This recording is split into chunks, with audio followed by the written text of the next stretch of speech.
Hello guys, so welcome back to the channel. और आज जो हम टॉपिक डिस्कस करने वाले हैं that is related to your current affairs, that is your G7। देखिए, ये पहले भी न्यूज़ के अंदर था हम लोगों का, जब हम लोग G7 के बारे में बात कर रहे हैं। दैट इज़ बिकॉज कि G8 कहलाया जाता था ये पहले, क्योंकि रशिया इसका पार्ट था। फिर उसके बाद रशिया को एक्सपेल कर दिया गया इसके अंदर, जो कि आपका यूक्रेन क्राइसिस की वजह से किया था। We have made a video, separate video on it.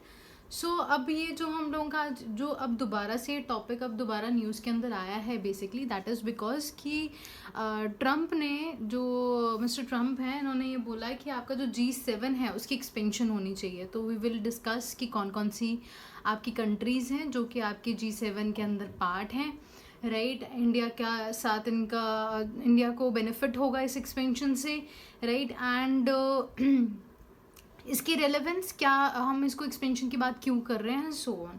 सो सबसे पहले हम लोग शुरू करते हैं that is with your G7 country. देखिए, G7 की जब हम लोग बात कर रहे हैं, सो G7 कौन सी कंट्रीज़ हैं? तो G7 वो कंट्रीज़ हैं जो कि सबसे ज़्यादा इंडस्ट्रियलाइज्ड हैं और सबसे ज़्यादा वर्ल्ड में डेवलप कंट्रीज़ हैं और डेवलप इकोनॉमीज़ हैं, राइट। मतलब कि जैसे कि आपने सुना होगा, बहुत सारी हम लोगों की कंट्रीज़ हैं। अगर हम G7, G11, G20, ऐसी बहुत सारी हम लोगों की डिफरेंट डिफरेंट एजेंसीज़ हैं। तो जो हमारी सबसे छोटा है दैट इज़ योर G7 है। एंड इस G7 के अंदर बेसिकली आपके सभी डेवलप नेशंस जो हैं इकट्ठे मिलके जो हैं आपका डिसीजन मेकिंग करते हैं on different issues. That can be terrorism, that can be your climate change and so on.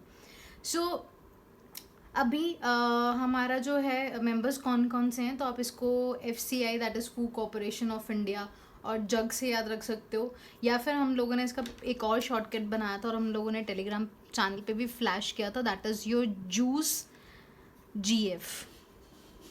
तो इससे भी इसको याद रख सकते हो। तो कौन कौन सी ये कंट्रीज़ हैं बेसिकली, तो that is first is your France, second is your Canada, the third one is your Italy and the fourth one Japan. फिर उसके बाद आपका US, UK and your Germany. So ये हम लोगों की कंट्रीज़ हैं जो कि आपकी आती हैं दैट इज़ योर G7 के अंदर। अब हम लोग देखते हैं कि ये फाउंड कब हुआ। देखिए, जो अगर हम लोग इसकी फॉर्मेशन के बारे में बात कर रहे हैं, तो that is basically in your 1975 में इसकी फॉर्मेशन हुई एज अ G6। तो हम लोग देखते हैं कि जब आपके ये ऑयल क्राइसिस वगैरह आए थे वर्ल्ड के अंदर बहुत ज़्यादा 1973 के अंदर, उसके वेग के अंदर ये हमारी ऑर्गेनाइजेशन उस टाइम पे बनी थी। 1976 आते आते कनाडा ने इसको ज्वाइन किया और ये बन गया आपका G7। यहाँ पे 86 और 87 में इसकी रेलेवेंस इतनी बढ़ गई कि हमारे जो फाइनेंस मिनिस्टर थे इन कंट्रीज़ के और जो आपके सेंट्रल बैंक गवर्नर्स थे, वो भी इस ऑर्गेनाइजेशन में इंडल्ज होने शुरू हुए, राइट। 1998 आते आते यहाँ पे Russia was also a part. और जब हम लोग देखते हैं कि G8 जो है इसका आपका इसका नाम जो है आपका G8 हो गया। अब देखिए, अगेन अगर हम लोग ये बात कर रहे हैं आपके G8 के बारे में, सो गाइज इसमें सबसे इम्पॉर्टेंट देखिए क्या चीज़ है कि क्योंकि अभी लेटेस्ट, क्योंकि मैंने बताया आपको 2014 के अंदर इसको रिमूव कर दिया गया था, तो it might ask you question कि कब रिमूव कर दिया था और आपका रशिया ने कब इसके अंदर जो है आपका इंडल्ज हुआ था। UPSC जर्नली ऐसे क्वेश्चन पूछती है, राइट। और कई बार हम लोग देखते हैं सबमिट्स के ऊपर, जैसे आपका स्टेटमेंट बेस्ड अगर क्वेश्चन आ रहा है तो आपको स्टेटमेंट ज़रूर पूछी जाती हैं कि कौन सी स्टेट की आपकी सबमिट कहाँ हुई थी, कब फॉर्म हुई थी। इनफैक्ट हम लोग देखते हैं कि 2016 और 17 में आपका ब्रिक्स पे क्वेश्चन आया था and they have even asked you about the first your summit of your BRICS. तो आप उसी से रिलेट करके जब भी आप कोई ऑर्गेनाइजेशन पढ़ रहे हैं, तो आई रिकमेंड कि आप जितने भी आपकी लेटेस्ट हैं और जो होने वाली हैं या फिर आपकी जो फर्स्ट है उसको आप ज़रूर नोट डाउन करके आप अपने नोट्स के अंदर लिखिए, because that is going to benefit you, right. So 45 की 19 की 2019 की लास्ट ईयर फ्रांस के अंदर हुई। फिर आपकी जो है US के बाद अभी होनी थी, जो कि अभी पोस्टपोन हो गई है सितंबर के अंदर। 47 में 2001 के अंदर कहाँ होएगी, that is in your UK। First कहाँ हुई थी, that is in your France. And कौन कौन से हमने मेंबर्स जो है आपके एक्सपेंशन के बारे में बात की है, that is your 4। Again the trick is your सिरा, जो कि हमारे पंजाबी के अंदर that means the good one. So the first one is your that is your South Korea. The India, Russia and Australia, इन चारों को हम लोग ऐड करने के बारे में बात कर रहे हैं। अगर आप यहाँ पे ट्रेंड पैटर्न देखोगे कि हम लोग किन कंट्रीज़ को बुलाने की कोशिश कर रहे हैं, तो that is we haven't call your China over hair.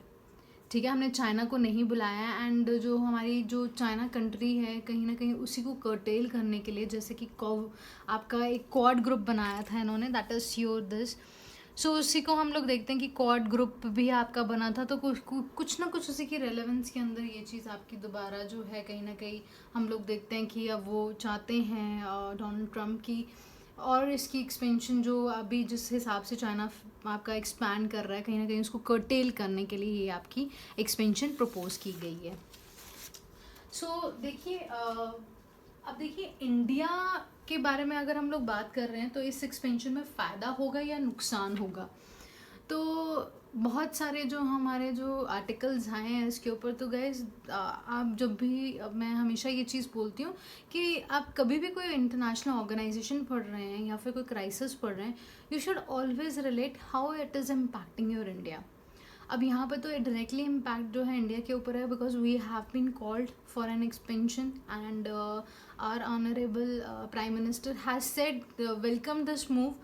But कुछ एक्सपर्ट्स का कहना ये है it is also good, but हमें सावधान रहना चाहिए, बिकॉज आपको पता है कि चाइना और इंडिया के बीच में जो बॉर्डर टेंशन है वो बहुत ज़्यादा बढ़ चुकी हैं।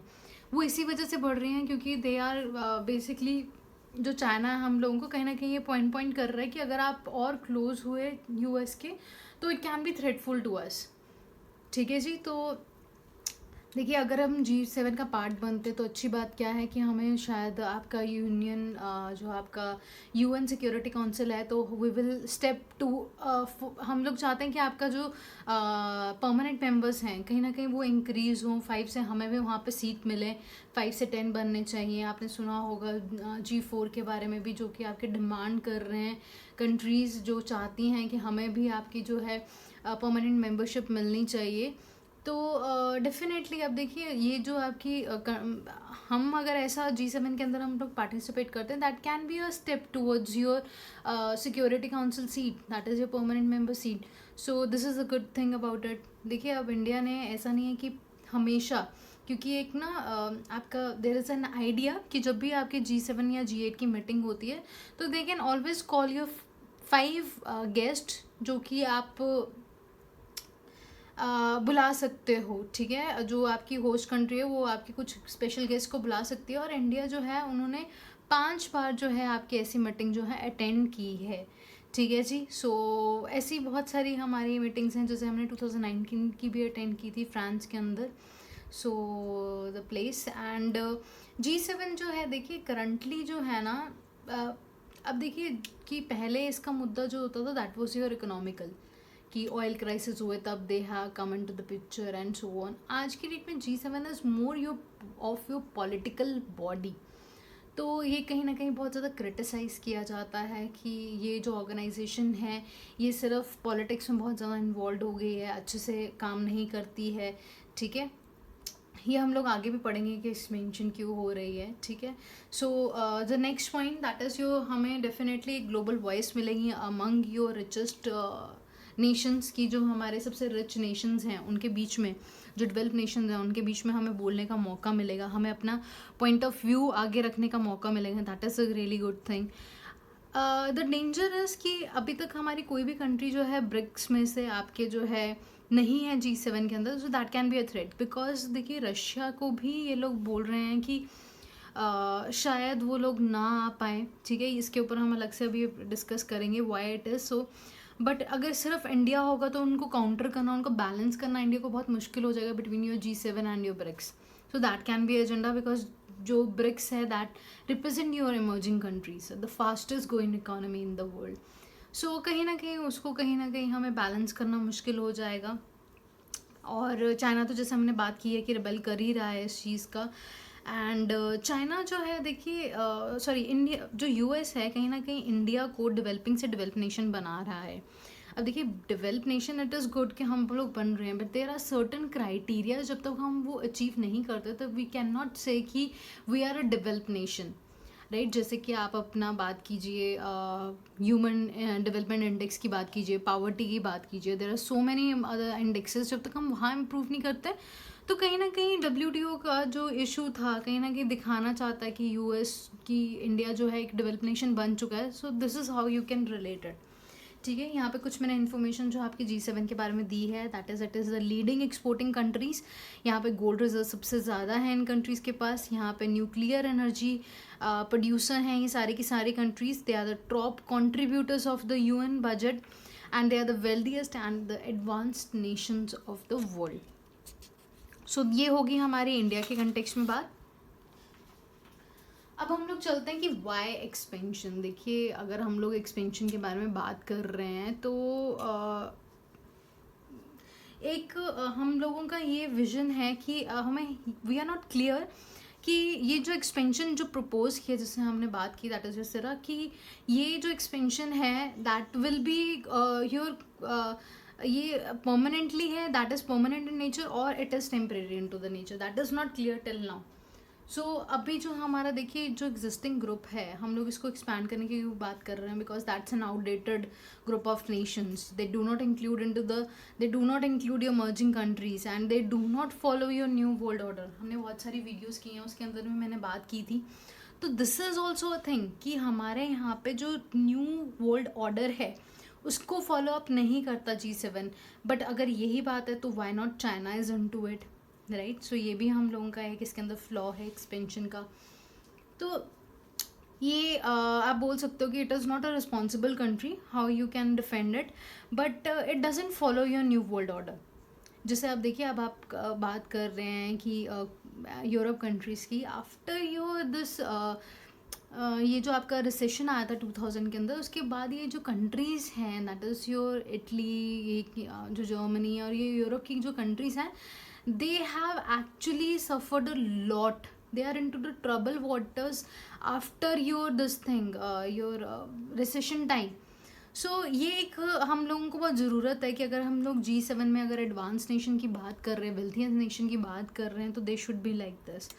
सो इसलिए एक्सपेंशन की मांग चल रही है। G7 जो है आपका G7 वो कहीं ना कहीं आपका शेयर करता है आपका ग्लोबल GDP को, जो कि अब हम लोग देखते हैं रिसेंटली टाइम में जो आपका 40% जो है ड्रॉप आउट हो चुकी है, मतलब कम हो चुका है। I have told you the reasons, कुछ आपकी जो यूरोपियन कंट्रीज़ हैं उनकी वजह से एंड सो ऑन। ठीक है, हमारी इंपॉर्टेंस जो है कम हो रही है, रेलेवेंस कम हो रही है, they are not giving the output any results. ठीक है जी, कोई मीनिंगफुल आपका जो है पर्पस नहीं रहा है G7 का। तो हम लोग चाहते हैं एक्सपैंड करके it might got some good things and so on, right. So हम लोग नेक्स्ट पे चलते हैं, that is to counter you China. ये हम लोग बात कर चुके हैं। चाइना एंड रशिया, इनके रिलेशनशिप देखिए बहुत बहुत बहुत ज़्यादा आपके जो हैं अच्छे हैं, because they both belong to your authoritarian axis को दोनों बिलोंग करते हैं, कम्युनिस्ट रिजीम है यहाँ पे। तो इनकी क्लोजनेस को कहीं ना कहीं कम करने के लिए ये एक्सपेंशन की जा रही है, ताकि रशिया को जो है US अपने अंदर US जो है आपका रशिया को G7 के अंदर ला के उनके ऊपर सेंक्शंस हटा के कहीं ना कहीं उनकी मदद करके चाइना को कहीं ना कहीं हम लोग काउंटर कर सकें। But that is really tough to do it, but this is just a step. तो जो देखिए अब यूरोपियन कंट्रीज़ हैं, तो इन्होंने बेसिकली आपका जो क्रीमिया पोर्शन है उसको अनेक्स किया था, उसको जो है इन्होंने वहाँ पे रेफरेंडम करा के उसको टेक ओवर कर लिया था। अब बात ये है कि यूरोप की जितनी भी आपकी कंट्रीज़ हैं, ठीक है, जैसे हम लोगों ने बात की थी, राइट, योर फ्रांस, ठीक है जी, हमारी Italy, your Germany, your UK, they are criticising basically आपके कि हमें रशिया को अपने जो G7 है उसकी एक्सपेंशन के अंदर नहीं लेके आना चाहिए। ठीक है, अब देखिए हमें बहुत ज़रूरत है कि जब हम देख रहे हैं आपका UN है, आपका सिक्योरिटी काउंसिल है, WHO ने अच्छे से परफॉर्म नहीं किया इस कोविड की सिचुएशन में। So we need such responsible organisation जो कि इसको काउंटर पार्ट कर सकें, राइट। सो हम यहाँ पे भी ये बात करते हैं कि यहाँ पे पूछा था कि G7 वर्सेस G20। देखिए अब G7 हमारी एक कंट्री है जो कि डेवलप है, G20 में ऑलरेडी ये सारी कंट्रीज़ हैं, राइट। एंड जो G7 है हम लोगों का, उसको एक्सपैंड करके हम लोग G11 बना रहे हैं. What is the rate night now? हमें ऐसा क्यों लग रहा है कि जब वो कंट्रीज़, अगर हम लोग यहाँ पे जो चीज़ एड्रेस करना चाहते हैं, वाई नॉट इन G20, क्योंकि ये सारी की सारी कंट्रीज हमारी वहाँ पे भी प्रेजेंट है. तो ऐसे बहुत सारे ग्लोबल इकोनॉमिक कंसर्न्स हैं जो कि चाहते हैं कि एड्रेस करें. और why we need this such organisation when we have G20, जैसे हम बात कर चुके हैं. एंड 80% जो है वर्ल्ड की आपकी ऑलरेडी ये कंट्रीब्यूट करती है, अगर हम लोग बात कर रहे हैं G20 नेशंस के बारे में. सो लास्ट हम लोगों का, why G7 is rejecting your Russia entry into your G7. सो बता चुके हैं. सबसे important, that is your Crimea issue.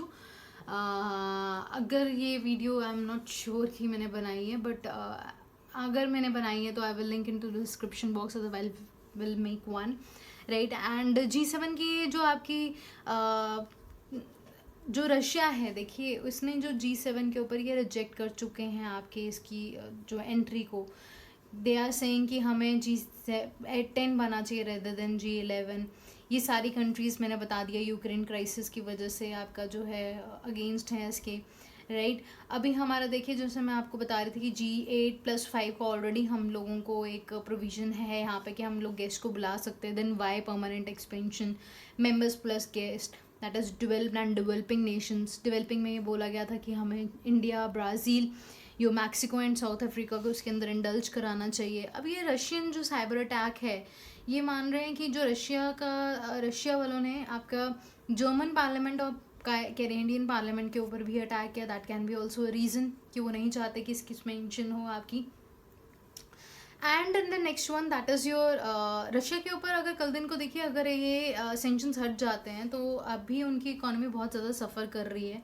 Prices बहुत लो हो चुके हैं. ये आपका ओपेक का पार्ट है.